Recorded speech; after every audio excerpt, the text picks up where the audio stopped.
असम के कई क्षेत्रों में शैतान का साम्राज्य है। वहाँ ज़्यादातर लोगों को धोखे से मारकर जंगलों और तालाबों में फेंक दिया जाता है।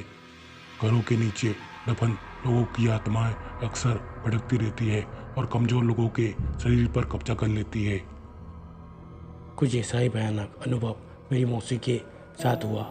यह बात तब की है जब मौसी को बेटा पैदा हुआ और प्रसव के बाद उनका शरीर काफ़ी दुर्बल और कमज़ोर हो गया। उन दिनों प्रसव घर में ही होता था। घरेलू इलाजों और औरतों के प्रसव के लिए इस्तेमाल किया जाता है। मेरी मौसी प्रसव के बाद आराम कर रही थी और उनके नवजात बच्चे को मेरी नानी नहलाने दूसरे कमरे में ले गई।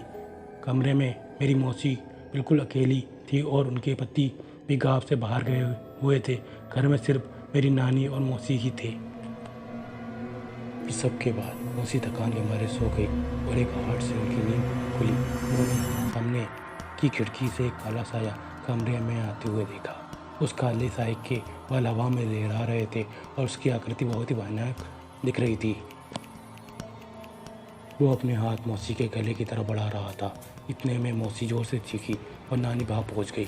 मौसी ने सारा किस्सा बताया तो नानी ने गौर किया कि उनके सिरहाने पर कोई चाकू या हाथ में कोई धागा नहीं बंधा हुआ है। फिर नानी ने मौसी के हाथ में हींग और सरसों के दाने काले कपड़े में लपेटकर बांध दिया और उनके बच्चे के हाथ में भी बांधा।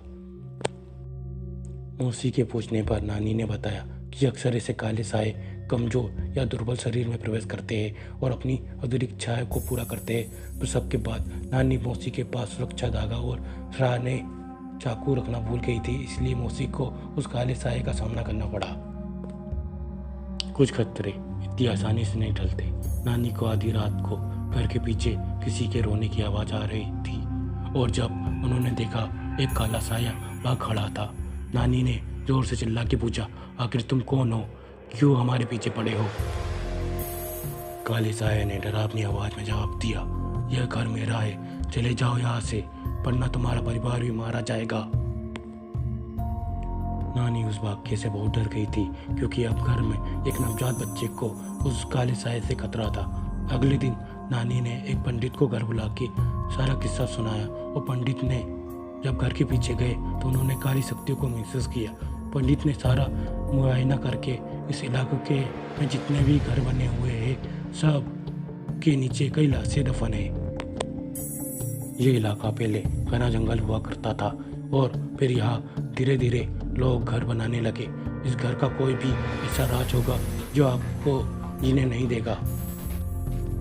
ऐसे साबिस्तान निर्दोष परिवार की बलि मांगते हैं। आप लोग जल्दी से जल्द यह घर खाली कर दो, तब तक यह रक्षा वेली अपने हाथों में बांध लो। मौसी के पति को वापस आने में 3 दिन बाकी थे। बिना वक्त गवाए मेरी नानी और मौसी अपना सामान बांधकर दूसरे गांव चले गए और मौसी ने अपने पति को एक खत लिखकर सूचित कर दिया। आज भी इसी डर से लोग घर बदलने से पहले इसका इतिहास पता कर लेते हैं क्योंकि ऐसे भूतिया राज अक्सर लोगों को महंगे पड़ते हैं।